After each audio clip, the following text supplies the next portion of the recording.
desires. I think it's the same person says, my point is, you can't live without your desires. Can't you?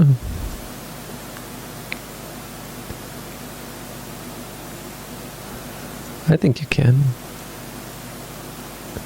Well, the next question on there is, someone states there's a difference between desire and need. For example, food is needed to live, and so is water. So they are not desires if you don't get carried away with them and indulge. No, it's not really like that. An arahat eats not because they want to or need to eat. They eat because it's appropriate to eat at that time. They eat because somehow in their life that is the natural course of affairs.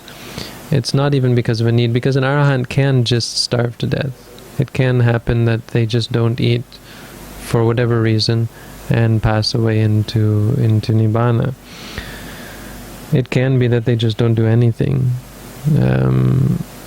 So it can be that you could be in a certain, yes, actually what you're saying is true.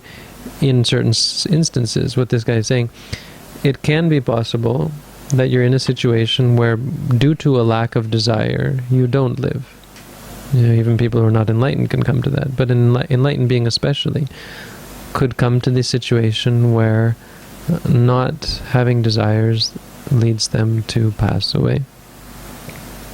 But it doesn't follow what you're saying is that you can't live without your desires, because you certainly can. You don't need desires to live, you don't need desires to eat, you don't need desires to act, to teach, or so on. I mean, the Buddha was a very good example. The Buddha had no desires, and yet acted and taught and helped countless beings become enlightened.